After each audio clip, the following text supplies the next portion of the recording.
I found an SD card I'd forgotten about from the early 2000s. I made a terrible mistake looking through the pictures. I should warn some, this story does contain a grisly scene of a wild animal, dead when found, being eaten by another predatory creature. One of my favorite hobbies used to be nature photography. I didn't plan my shoot so much as I would pick a nice trail to walk on and shoot what looked nice. Birds, squirrels, ducks. Boring to most my age, but exciting to me and other users on Getty Images. So, 20 years ago, I was doing exactly that very early in the morning when I heard these peculiar sounds coming from further down the trail. Thinking absolutely nothing of it, I continued on. That's when I started to smell blood. An animal was definitely eating something, I thought, but I decided to continue ahead. I was rolling with the assumption that, worst case scenario, it's a hungry coyote who will most likely run away or ignore me once they see me. I live in a part of New England where a coyote is the biggest land predator you'll find. And as morbid and unsettling as the smell of blood and those sounds are, that kind of lead-up is pretty promising for a nature photographer like myself. But when I saw what was at the end of the rainbow, it was in fact a coyote. A few yards ahead, just off the trail side, it was dead. Crouched over it was this ugly, freakish, hairless thing. My childhood monsters looked like Muppets compared to this thing. This thing looked like a person, but only halfway. It had 2 arms, 2 legs, a torso, and a chest. But when it breathed, parts of its head and neck would inflate and deflate. In hindsight, it reminds me of a frog. But if you saw this thing in real life, you wouldn't be thinking or feeling frog so much as demon from hell. But if you have a camera in hand, you might also think something else. Taking a picture was the very first thing that came to my mind after the initial shock wore off. Very quickly I realized I had the opportunity to snap a photograph that just might change the course of history. A crazy thought, I know, but what would you have thought if you saw this thing with a camera in your hand? It was also the early 2000s, and I wasn't as deep into the internet as most, so I genuinely thought for a split second that I would be that person to take that crystal clear photo of an unknown creature. I raised my camera, put my eye to the viewfinder, zoomed in, and adjusted the focus.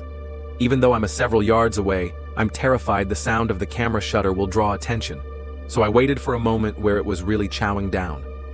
That moment came when this thing crouched down further and plunged its head and shoulders into the underbelly of the coyote corpse. I snapped away in short bursts. Now, with its rear end raised as it eats, I noticed that it had a small tail no more than a foot long, all skin and bone. Then, the thing resurfaces. Its head is all bloody. It turns slightly, nearly enough to see me. I could see its mouth, full of shredded meat and big, ugly, shard-like teeth. And that was it. The rest of its face was blank and ballooning with each rattling breath. If this thing had eyes and a nose, they were somewhere else.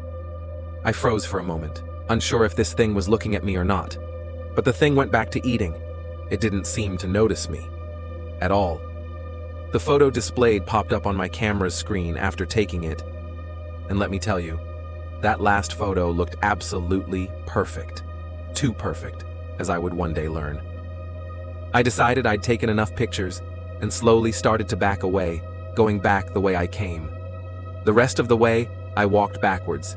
It never turned its head before I lost sight of it, and I didn't see it again after that.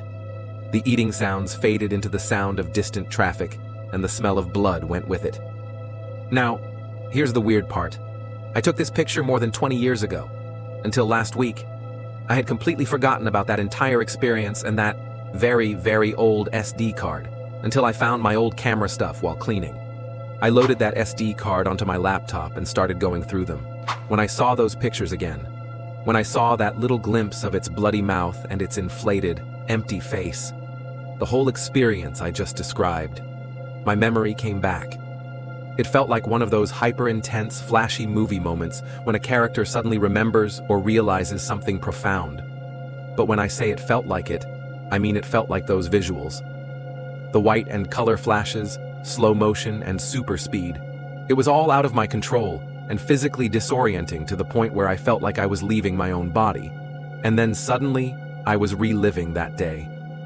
I remember from the moment I woke up. and the moment I got back into my car in the parking lot at that trail. Reliving that memory was followed by the most horrific ice pick headache I'd ever experienced in my life. I screamed for my wife to call an ambulance because I thought I was having a stroke. I wasn't.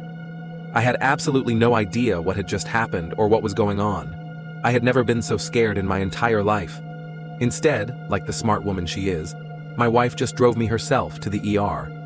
It was only 10 minutes away, so we sped there and were seen almost instantly. Long story short, I wasn't having a stroke. I received an MRI scan, and there was nothing wrong with me. The 2 doctors that checked me out were very confused.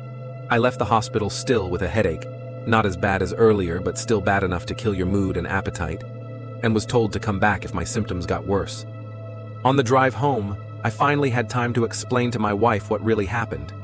She was freaked out, probably thinking I'd finally lost it. But she listened and said she believed me. I didn't think she did then, so I told her she definitely would when she saw what was on my computer screen. We get back home. Everything was just as we left it until I feel a draft going into the spare bedroom. From my laptop to the now open window was a trail of fresh blood.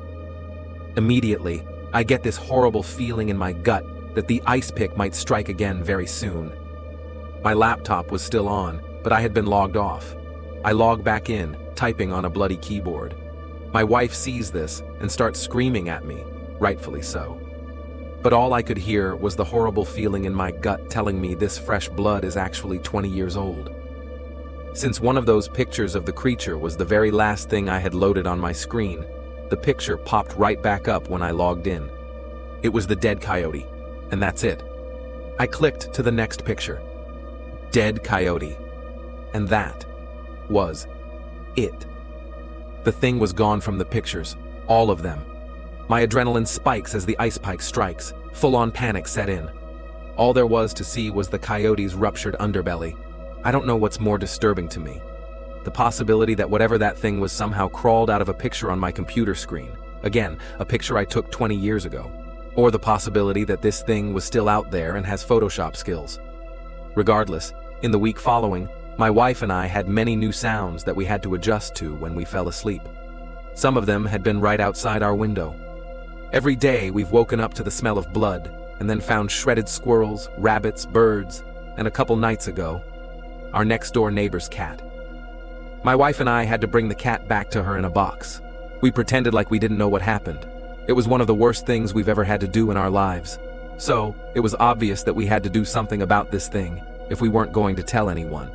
So, we've decided to stay with extended family for the next few weeks until we can figure what to do next. Or if it will follow us. Our kids are away at college, and it's their first year away from home and each other, twins. So we haven't told them anything as to not stress them out or think their parents have finally lost it. However, they definitely know something's up since we've started checking in on them at least once a day now. Can't help it. If you happen to be a nature photographer in New England in the early mid-2000s, please be careful when you go through your old photographs. You will not remember if you've seen this thing. And if you actually do see something like that thing in the woods, please do yourself a favor and don't take that picture. If any of you know what I'm dealing with, I would be very grateful for your help. Please ask questions. I will answer as best I can.